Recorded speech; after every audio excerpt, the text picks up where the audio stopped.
Hello again. Once again, we're going to be delving into a couple underrated early 70s proto-stoner, hard, bluesy rock bands. The early 70s. A gold mine. A pure gold mine. And, I've never covered this subject in the channel before, so this is a good way for me to interact with you guys and spread probably my all-time favorite era of music. I mean, I'm an old soul, I like old movies. I like the old history, the old architecture, and I like old music. I just not really fit in with the modern times. They just aren't for me. It's previous decades from the 20th century, mid to late 20th century, much more into that. So the early 70s music is just touches me in it just feels more organic, and I think I just like the old style of recording, the rough garage organic feel of an analog type recording, and I really think that fits hard rock music really well. And I really miss that, the digital era, it just doesn't sound as organic and magical as the old era's music does. So that's why I'm making these videos. So let me know if you're enjoying these old early 70s, 80s type bands that influenced stoner rock, some of the earliest examples of people using that thick guitar and just, that gritty, thick guitar, that gritty subject matter, just gives you that stoner rock feel. Even though these bands were not technically, stoner rock, they were doing stoner rock before it had a label, really. So, let me know if you're enjoying these presentations. I sure am enjoying doing them. This is the type of stuff I really like to talk about. In this video, I'm going to talk about two very underrated, underground, early 70s hard, bluesy, stoner rock bands. The first one I'm going to talk about is called Granicus. They released a fantastic self-titled debut album in 1973, which I have right here. Granicus. This is their self-titled debut. Now, they did release another couple albums way decades later. In 2010, they released Thieves, Liars, and Traitors, which I have not heard, and it does have the original vocalist on it. Then they released Granicus 3, Better Days, in 2016. I haven't heard that either, and it had a new singer on it. So those newer albums, they might be interesting to listen to. I'll try to get to that at some point here soon. But the first band, Granicus, I'm very familiar with it, having the CD. I've known it for many years. The second band is called Highway Robbery. They released For Love or Money in 1972. For Love and Money is a really, really good early proto hard rock album as well. I do not have the CD of that, though. So I'm going to be talking about both these bands and both these albums, reading some information about them, giving you a slideshow of pictures, and just reading reviews that I wrote. At least of this CD, I did write a review of it, so I'll read that. But just delve into the background of the bands, and so enjoy the presentation on Granicus and Highway Robbery. Thanks for watching, guys. Alright, let's get started talking about two fantastic early proto-stoner rock bands from the early 70s. First, we'll talk about Granicus, their self-titled record from 1973, one of my all-time favorites in early proto-stoner. They were from Cleveland, Ohio, and they were formed in 1969, and they were actually signed by RCA Records in March of 1973, and then later released their self-titled debut album that I'm going to be focusing on. Have it on CD. It's a fantastic from front to back album. They actually opened for some famous performers such as Bob Seger, Cactus, and Spirit to promote the record, and has been critically acclaimed acclaimed in classic rock circles. But unfortunately, soon after, the group disbanded. They were feeling unsupported by their label, and they were also left by their manager. So their manager left, and so unfortunately, shortly after releasing their one brilliant album in 1973, they disbanded. The group did reform later, 25 years actually later, and they released Thieves, Liars, and Traitors. So they were able to come back, but they had all their momentum stopped in the early 70s, unfortunately, which is a case that I keep reading about. I keep finding about all these old bands from the 70s that were so good, playing fantastic heavy proto bluesy stoner type rock. I mean, amazing riff writing, stuff that just blows your mind when you find it. And none of these bands could make it more than one record. Seems like so many of them released only one record, and Granicus was no exception. They were graced with a double guitar, as a lot of these bands from this era had double guitars, like Wishbone Ash.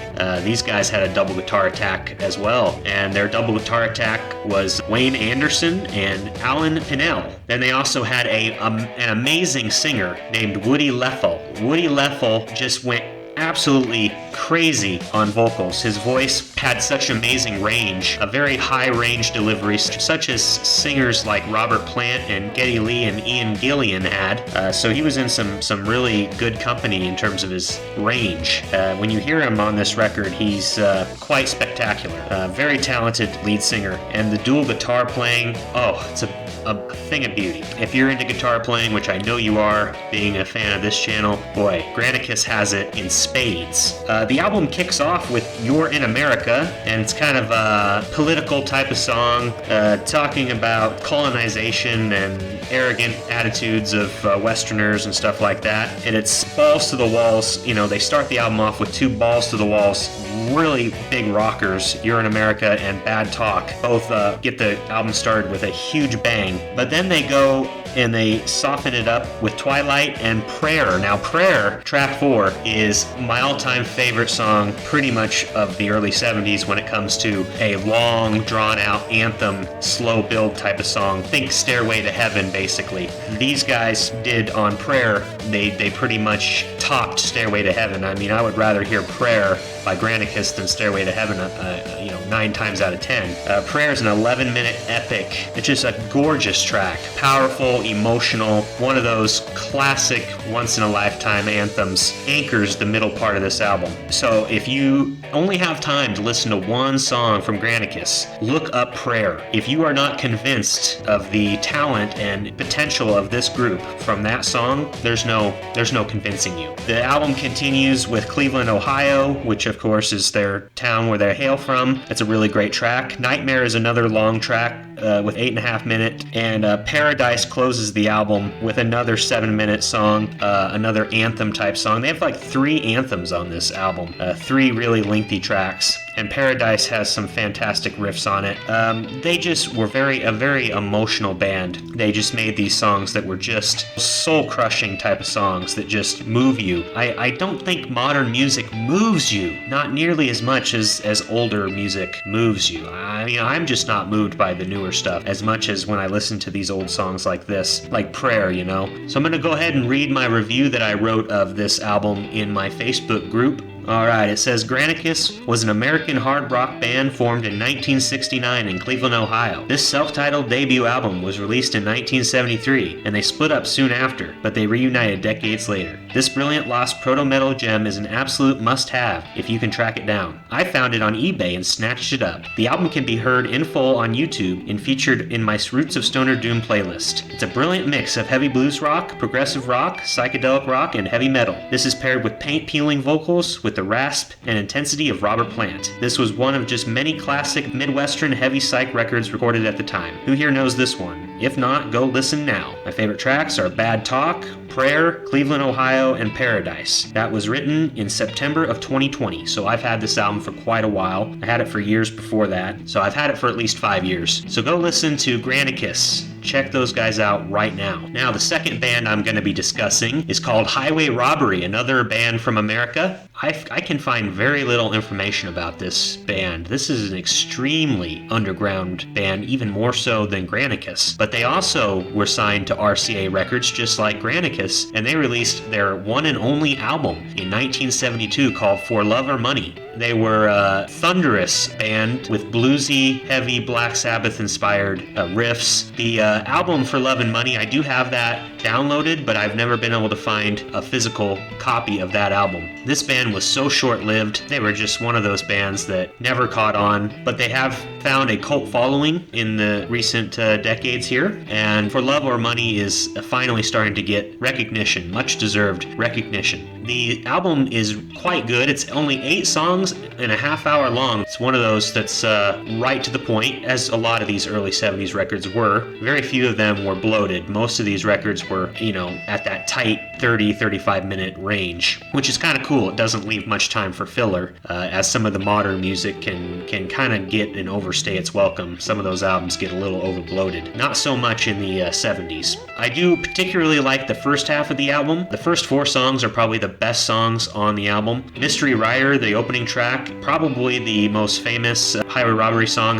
one of the catchiest songs they wrote. That one's a really nice song. It then goes to 15, track number 2, another really great song. The third track is a little bit softer than the first 2 tracks. All I Need to Have Is You, again, a slower song, but a very good song. 4 is Lazy Woman, that's another good song. These are all fairly short songs, the longest being 5 minutes and 40 seconds. So this is just one of those bands that strips it all down, gets to the point very quickly, but kicks ass and rocks hard in the process. So unfortunately, they just didn't stick around very long, but they did release one fantastic record. They had Don Francisco on vocals and Michael Stevens on guitar. The vocal work is quite good by Don, and Michael Stevens, of course, being an early proto-stoner bluesy heavy psych band, had some fantastic riffs.